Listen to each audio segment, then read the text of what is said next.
Assalamualaikum warahmatullahi wabarakatuh.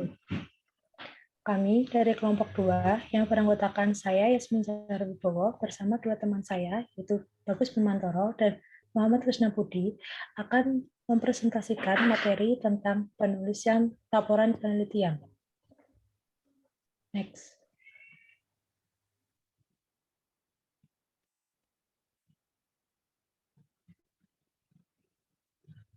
Penulisan laporan penelitian dibagi menjadi 3. Yang pertama ada isi laporan penelitian, yang kedua ada mengidentifikasi poin-poin penting laporan penelitian, dan yang ketiga ada teknis penulisan laporan penelitian.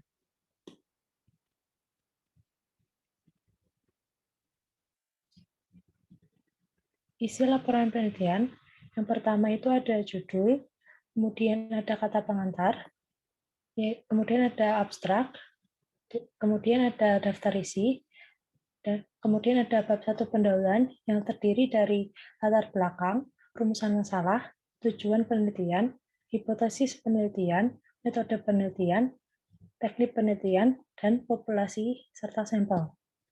Kemudian isi laporan penelitian terdapat bab 2 yaitu telaah kepustakaan, kemudian bab 3 metode penelitian, bab 4 pembahasan hasil penelitian, dan yang terakhir bab 5 ada kesimpulan. Next. Yang pertama yaitu isi laporan penelitian. Judul. Judul merupakan unsur paling penting dalam penyusunan sebuah cover, ialah judul. Dalam hal ini, judul merupakan representasi dari isi penelitian. Melalui judul itu pula, sebuah penelitian dapat menarik perhatian pembaca. Judul juga memberikan informasi singkat terkait penelitian yang dibuat. Selanjutnya, next. Ada kata pengantar. Kata pengantar berisi yang pertama ada uraian yang mengantarkan para pembaca laporan penelitian kepada permasalahan yang diteliti.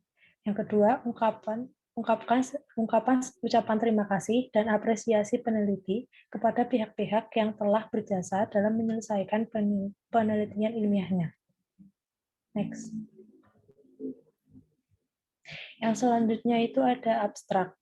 Abstrak merupakan uraian singkat tetapi lengkap tentang judul, permasalahan, pendekatan terhadap masalah, landasan teoretik yang digunakan, hasil temuan penelitian, dan rekomendasi.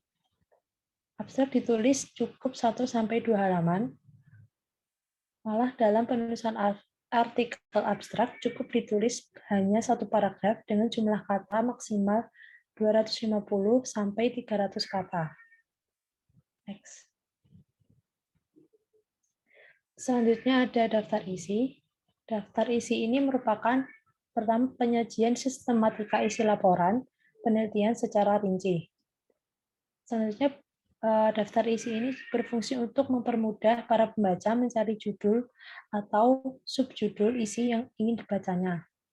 Oleh karena itu, judul atau subjudul yang ditulis dalam daftar isi harus langsung ditunjukkan nomor halamannya. Kemudian nomor-nomor halaman awal sebelum bab 1 digunakan angka Romawi kecil. Misalnya I1, I2, I3, I4, dan seterusnya. Sedangkan dari halaman pertama bab 1 sampai halaman terakhir digunakan angka 1, 2, 3, 4, 5, dan seterusnya.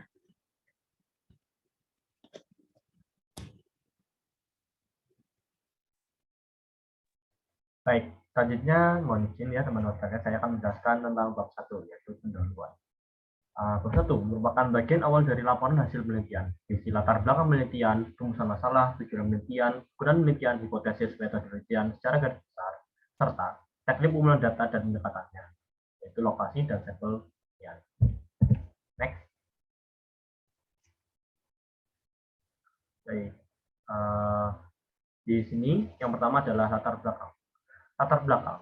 Pembahasan dalam latar belakang masalah ini bermaksud menjelaskan mengapa masalah yang diteliti itu timbul dan penting dilihat dari segi profesi peneliti tersebut, pengembangan ilmu, dan kepentingan pembangunan. Dalam latar belakang, Masalah sebaiknya diungkapkan gejala-gejala kesenjangan yang terdapat di lapangan sebagai dasar pemikiran untuk memunculkan permasalahan.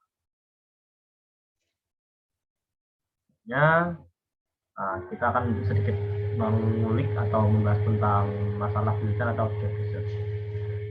Gap research sendiri adalah sebuah pernyataan yang menunjukkan adanya penyimpangan atau istilahnya bahasa Inggris adalah a statement of deviation antara harapan dalam kenyataan. Ini contoh diagramnya yaitu bagaimana kita melihat gap jarak ya antara harapan dengan kenyataan. Research gap seperti yang tadi itu celah atau kesenjangan atau bias, bisa disebut bias dari penelitian yang telah dilakukan oleh peneliti. Ada beberapa sumber gap dalam penelitian. Dalam literatur kita bisa membaginya menjadi 6.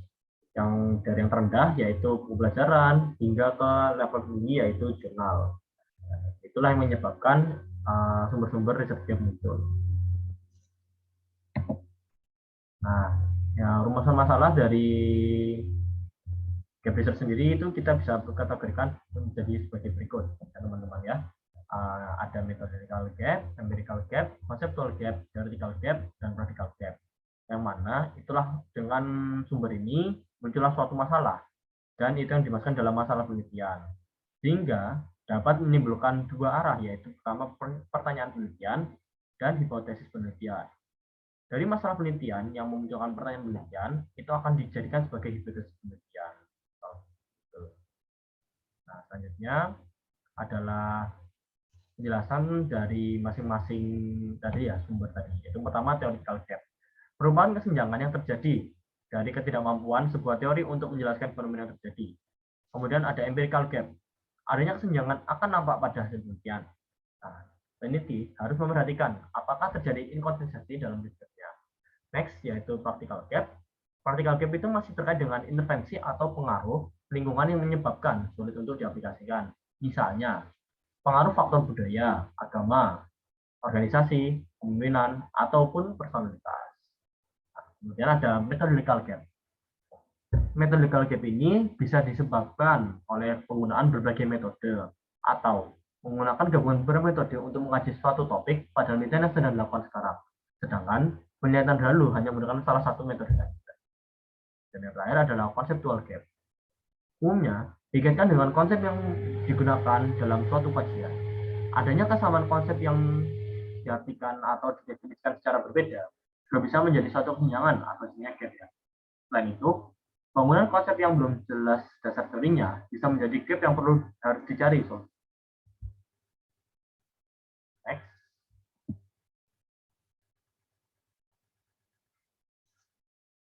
Baik, selanjutnya masih dalam rumusan masalah. Kita berpindah ke rumusan masalah, teman-teman ya. Umumnya, berisi pertanyaan mengapa dan bagaimana terkait penelitian atau topik yang sedang dibahas. Pertanyaan tersebut membuat masalah-masalah yang hendak dipecahkan oleh si penulis karya ilmiah. Rumusan masalah juga menjadi penentu bab atau subbab dalam suatu pembahasan. Next. Yang ketiga adalah tujuan penelitian. Seperti yang di bold atau yang di garis bawah di sini adalah tujuan penelitian adalah rumusan kalimat yang menunjukkan adanya hasil. Sesuatu yang akan diperoleh setelah penelitian selesai, juga sesuatu yang akan dicapai atau ditangani dalam suatu penelitian. Tujuan penelitian ini terdiri atas tujuan umum dan tujuan khusus. Tujuan umum menggambarkan secara singkat dalam satu kalimat apa sih yang ingin disampaikan melalui suatu penelitian tersebut. Kemudian tujuan khusus dirumuskan dalam bentuk butir-butir, misalnya poin pertama, poin kedua, dan poin ketiga, dan seterusnya, yang secara spesifik mengacu kepada pertanyaan-pertanyaan penelitian atau rumusan penelitian. Yang keempat adalah hipotesis penelitian. Merumuskan hipotesis, bila penelitian mencari hubungan sebab akibat atau metode eksperimen, hipotesis merupakan kesimpulan sementara yang perlu diuji tingkat kebenarannya. Hipotesis biasanya dirumuskan dalam bentuk pertanyaan negatif, atau kita tulis H0 ya, hipotesis 0, dan pertanyaan positif atau hipotesis kerja atau HK. Kita masuk ke yang kelima, yaitu metode penelitian ini. Metode penelitian membuat laporan penelitian terdiri atas dua jenis. Yang pertama adalah kuantitatif, yang kedua adalah kualitatif. Laporan penelitian kuantitatif adalah metode yang dilakukan dengan secara lugas, objektif, dan apa adanya. Isi pokoknya adalah apa yang diteliti, bagaimana peneliti dilakukan, hasil yang diperoleh, dan kesimpulan dari suatu penelitian. Sedangkan dalam laporan metode kualitatif adalah untuk mengungkapkan gejala atau fenomena secara menyeluruh dan kontekstual. Laporan penelitian ini seharusnya mampu memberikan gambaran yang utuh dan kontekstual tentang topik yang diteliti. Kemudian yang keenam adalah teknik penelitian. Teknik penelitian ini dibagi menjadi dua bagian, yaitu yang pertama pengumpulan data dan pengolahan data. Teknik pengolahan data dapat digunakan teknik sebagai berikut. Yang pertama adalah wawancara, angket atau kuesioner, studi dokumentasi, observasi, tes, ataupun skala. Sedangkan dalam teknik analisis atau pengolahan data, dapat kita bagi menjadi dua macam. Yang pertama, analisis statistik, dan yang kedua, analisis rasional kualitatif. Teknik analisis statistik meliputi dua macam, yaitu statistik deskriptif dan statistik inferensial atau parametrik non-parametrik. Yang ketujuh, yaitu penjelasan tentang populasi dan sampel. Dalam menentukan sumber data yang meliputi populasi dan sampel, populasi itu sendiri merupakan keseluruhan unit yang dimaksud adalah orang, kelompok, lembaga, organisasi, dan lain-lain yang menjadi objek suatu penelitian. Sedangkan sampel adalah bagian atau cuplikan dari populasi yang secara nyata diteliti dan yang mewakili populasi baik dalam karakteristik maupun jumlah. Teknik penentuan sampel yang pertama dapat dilaksanakan secara random atau acak bila karakteristik populasi sama atau kita asumsikan homogen. Kemudian dapat dilaksanakan secara serata atau stratified bila populasi berjenjang. Cluster bila populasi merupakan satuan atau cluster, dan purposif apabila ada tujuan-tujuan khusus dalam penelitian. Selanjutnya akan dijelaskan oleh Saudara Bimo. Waktu dan tempat kami persilahkan. Baik, terima kasih. Kemudian saya akan menjelaskan di bagian bab 2, yang dimana bab 2 ini merupakan telaah kepustakaan. Next.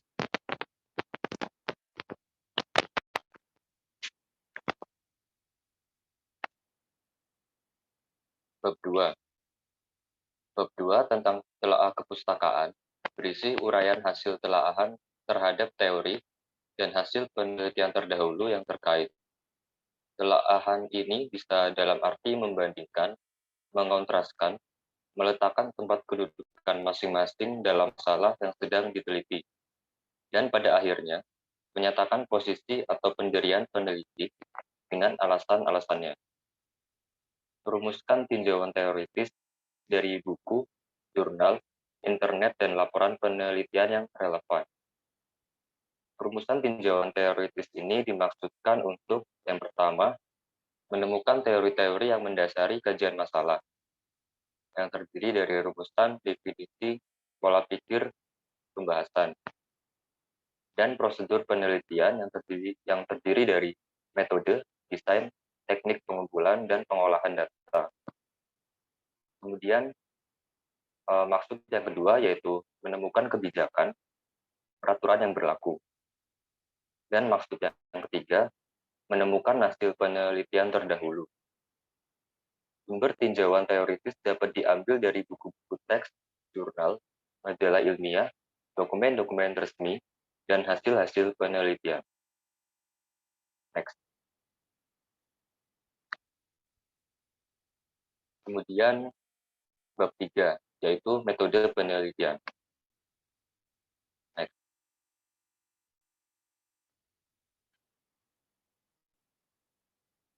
Pada bab 3 ini, atau di bagian metode penelitian merupakan penjabaran lebih rinci tentang metode penelitian yang secara garis besar telah disinggung pada bab 1.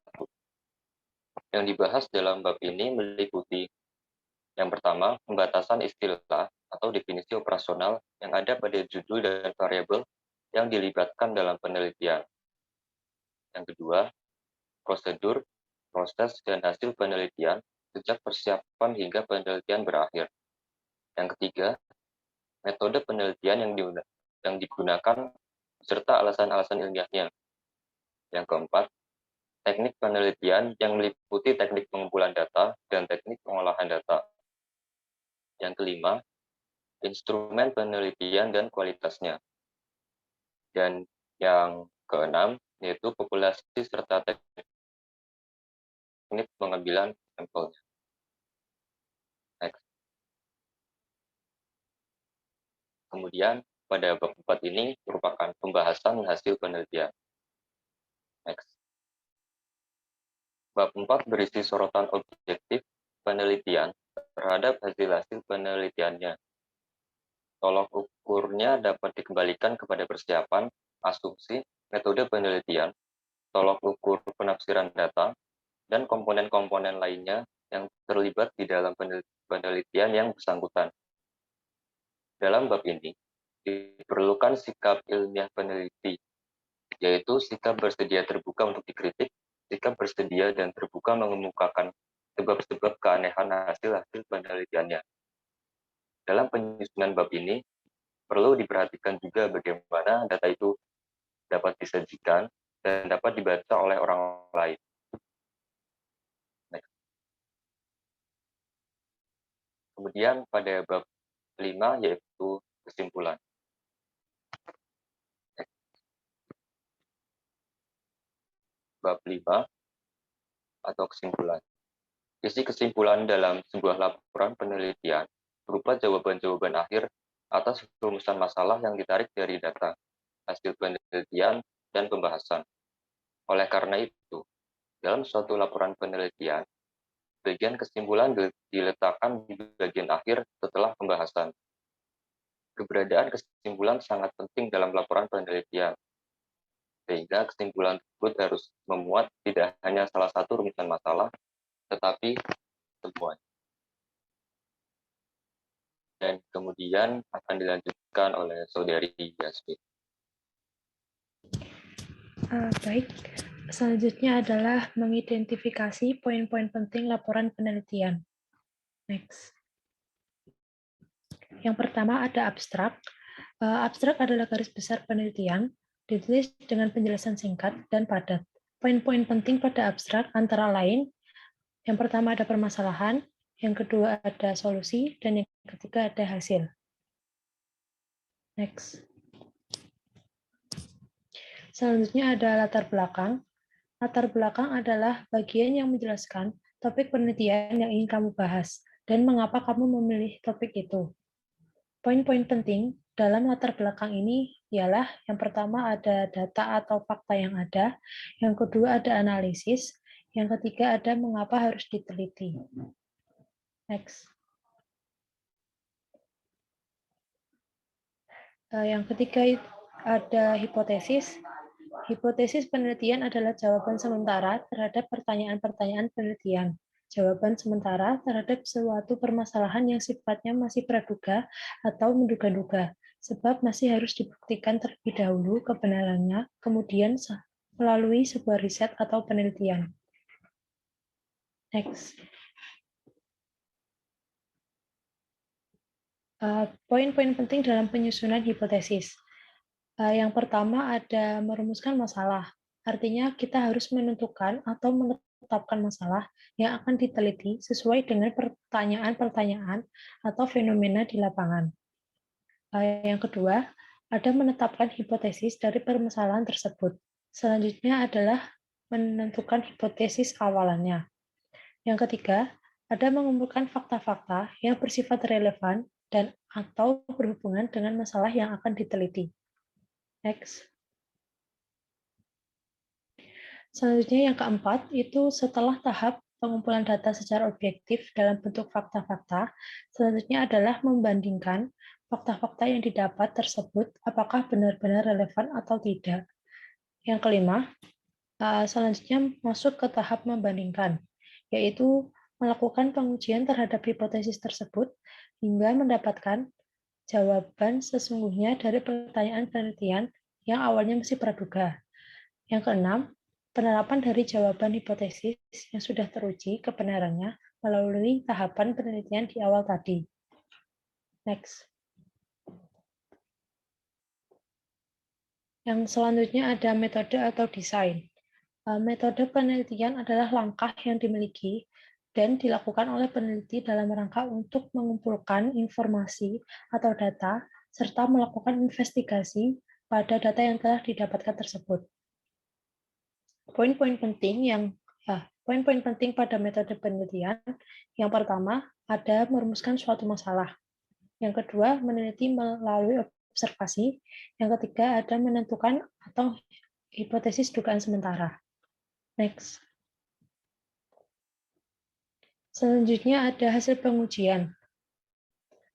Uji hipotesis adalah metode pengambilan keputusan yang didasarkan dari analisis data, baik dari percobaan yang terkontrol maupun dari observasi atau tidak terkontrol. Poin-poin penting dalam hasil pengujian adalah yang pertama, hasil analisis lengkap. Yang kedua, hasil analisis pokok yang berhubungan dengan tujuan dan pernyataan atau hipotesis penelitian. Yang ketiga, pembahasan mengenai hasil tersebut dihubungkan dengan teori dan penelitian terdahulu yang disajikan dalam bagian kajian pustaka dan kerangka teori. Next. Yang selanjutnya ada kesimpulan. Kesimpulan adalah pernyataan yang diambil secara ringkas dari keseluruhan hasil pembahasan atau analisis. Poin-poin penting dalam kesimpulan, yang pertama ada menentukan kalimat utama. Yang kedua, ada menemukan ide pokok tulisan. Yang ketiga, ada menyusun ide pokok dari informasi penting kalimat penjelas menjadi kesimpulan paragraf. Yang keempat, ada merangkai kesimpulan paragraf menjadi teks bacaan. Selanjutnya akan dijelaskan oleh Saudara Gimo.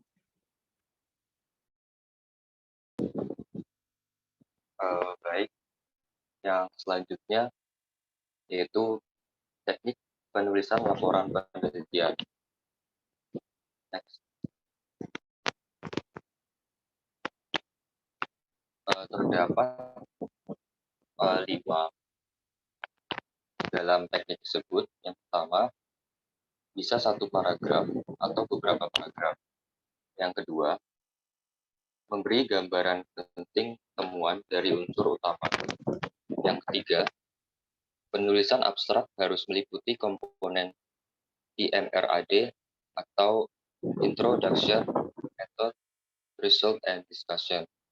Yang keempat, hindari singkatan kecuali diperlukan. Yang kelima, hindari istilah umum.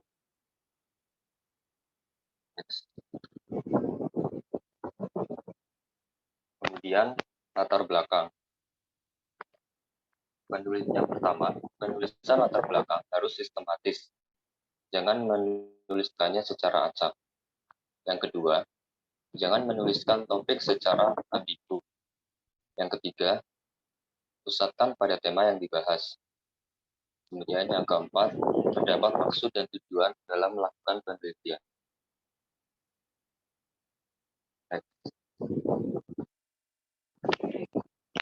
Kemudian pada bagian hipotesis, yang pertama yaitu berisi dugaan, bukan sebuah pertanyaan. Yang kedua, ditulis secara jelas, tidak rumit, dan sederhana. Yang ketiga, harus bisa diuji.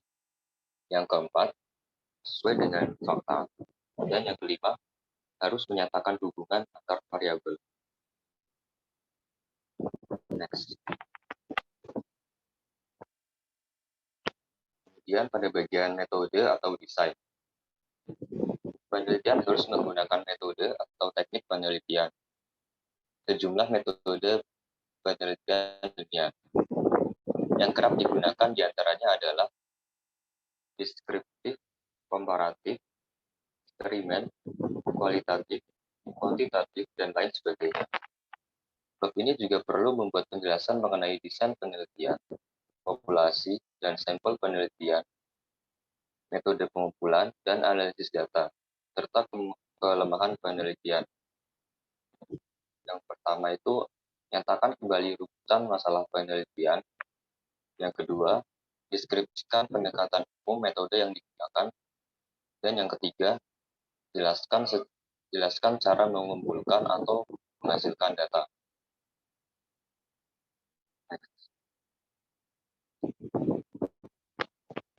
Kemudian pada bagian hasil pengujian. Yang pertama, hasil disajikan secara sistematis, logis, relevan, dan mudah dipahami. Kedua, difokuskan pada data atau fakta yang menjawab pertanyaan penelitian dan tujuan. Yang ketiga, hindari kata yang bernotasi meragukan. Yang keempat, perlu diuraikan kelemahan atau keterbatasan. Yang kelima, perlu kalimat pengantar mengenai alur penyajian hasil. Yang keenam, divisualisasikan data sesuai tujuan tampilan data. Dan yang ketujuh, didahului penyajian deskriptif, kemudian analitik. Next. Kemudian pada bagian kesimpulan atau conclusion. Pada bagian kesimpulan ini dibuat dalam naratif, kemudian kesimpulan berdasarkan temuan hasil yang didapat. Kemudian kesimpulan ini ringkas, jelas, jangan ada keraguan, dan hindari kata yang bernotasi meragukan. Dan yang keempat, rumuskan hasil penting relevan dengan masalah yang diteliti. Next.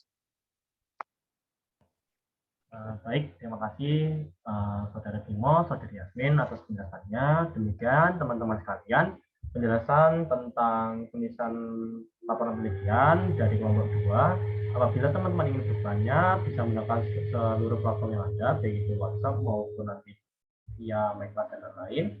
Dan teman-teman sekalian, apabila terdapat kekurangannya, kami mohon maaf sebesar-besarnya karena kami juga sadar ada banyak kekurangan yang kami lakukan dalam membuat presentasi ini. Kami sekian, wabillahi taufiq. Wassalamualaikum warahmatullahi wabarakatuh. Terima kasih dan sampai jumpa.